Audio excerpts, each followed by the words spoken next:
Привет, друзья! Добро пожаловать на мой YouTube канal. Sebelumnya perkenalkan, gue Filusif dan gue adalah mahasiswa UI Sastra Rusia. Di sini, gue ingin membantu kalian untuk mempelajari bahasa Rusia. Mengapa? Nah, karena dulu gue ini ada fase di mana gue tertarik untuk belajar bahasa Rusia, tapi gue ini nggak tahu mulainya harus dari mana. Jadi, gue di video ini itu ingin membantu kalian atau mengguide lah istilahnya untuk belajar bahasa Rusia nih harus mulai dari mana sih? Tapi sebelumnya gue tekankan terlebih dahulu bahwa gue ini sebenarnya mahasiswa baru di Sastra Rusia angkatan 2022. Tapi sebelumnya ini gue udah pernah belajar bahasa Rusia sendiri secara otodidak. Sehingga gue ini udah ada lumayan basic lah untuk mempersiapkan diri di perkuliahan Sastra Rusia ini. Tapi sebenarnya video ini juga bisa diperuntukkan untuk kalian yang ingin mempelajari bahasa Rusia secara otodidak tanpa harus melanjutkan studi di perkuliahan. Jadi apa aja sih yang gue pelajarin selama otodidak waktu itu? Sebenarnya cara orang belajar itu beda-beda ya. Tapi ini menurut pengalaman pribadi gue.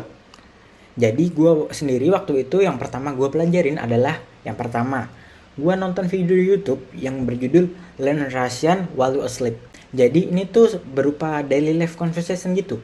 Jadi gunanya belajar ini adalah supaya kalian familiar dengan frasa-frasa atau kata-kata yang sering digunakan untuk kehidupan sehari-hari dalam bahasa Rusia. Selain itu, ini tuh bertujuan agar kalian ini menjadi tidak asing lagi dengan bagaimana cara orang Rusia itu berbicara atau mengucapkan sebuah kalimat. Dan selanjutnya yang gue pelajarin adalah alfabet Rusia. Sebenarnya itu seharusnya terbalik. Kalian ini harusnya belajar alfabet dulu, baru kalian belajar frasa-frasa atau kata-kata gitu. Mengapa?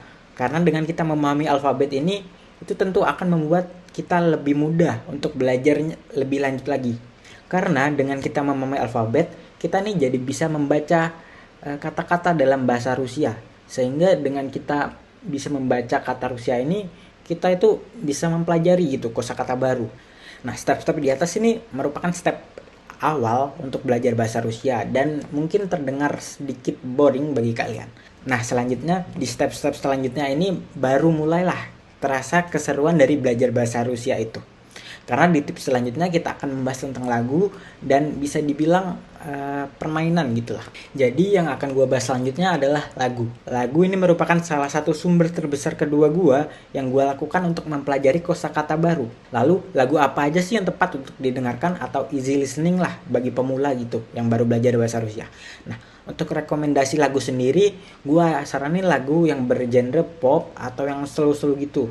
Beberapa contoh lagu yang easy listening tuh ada dari Rauf and Faik. Lagu dari Rauf and Faik ini juga merupakan lagu pertama Rusia gue yang gue dengerin. Untuk judul lagunya sendiri yang pas itu gue dengerin tuh ada Ya Lublю Тебя. Я люблю тебя, с тобой хотел прожить всю жизнь. Сейчас я потерял тебя, не знаю ли верну. Dan Детство. Теперь прошу, ты, пожалуйста, молчи. Смотри в глаза и ничего не говори. Колыбельная.